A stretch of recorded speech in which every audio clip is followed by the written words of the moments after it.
এনসিপিতে ফের ভাঙনের ইঙ্গিত। অজিত পাওয়ারকে ছেড়ে আবারও শরদ পাওয়ারের শিবিরে ভিড়তে চলেছেন দলের 18 থেকে 19 জন বিধায়ক। সোমবার এমনই দাবি করলেন শরদের নাতি তথা এনসিপি শরৎচন্দ্র পাওয়ার নেতা রোহিত পাওয়ার। রোহিত জানান, মহারাষ্ট্রের বিধানসভায় বাদল অধিবেশন শেষ হওয়ার পরে 18 থেকে 19 জন বিধায়ক দলবদল করে এনসিপির শরদ শিবিরে যোগ দেবেন। ওই বিধায়কেরা শরদ এবং তার সঙ্গে যোগাযোগ রাখছেন বলেও দাবি করেন আদিত্য। সোমবার সংবাদ মাধ্যমের সামনে অজিত বলেন, বহু এনসিপি বিধায়ক রয়েছেন যারা 2023 সালের জুলাই মাসে দলে ভাঙনের পরেও শরদ পাওয়ার এবং অন্য শীর্ষ নেতাদের বিরুদ্ধে কুমন্তব্য করেননি। এইসব বিধায়ক আবার শরদ শিবিরে ফিরলে তাদের যে আপত্তি নেই তা স্পষ্ট করে দিয়েছেন রোহিত।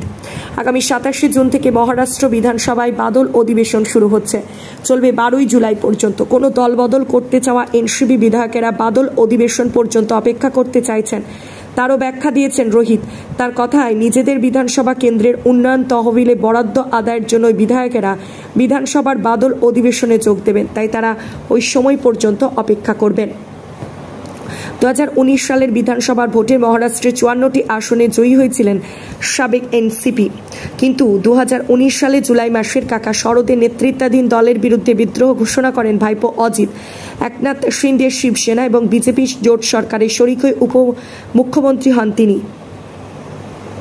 এর মধ্যে আবার রাজ্যসভায় নিজের স্ত্রী সুনেত্রা পাওয়ারকে পাঠাতে চলেছেন অজিত। তা নিয়েও দলের অন্তরে ক্ষোভ বিক্ষোভ রয়েছে বলে মহারাষ্ট্র রাজ্য রাজনীতিতে গুঞ্জন। আগামী অক্টোবর মাসেই মরাঠা ভূমি বিধানসভা নির্বাচনে, তার আগে অজিত শিবিরে ফাটল চওড়া হওয়ার ইঙ্গিত মিলেছে বলেই মনে করা হচ্ছে।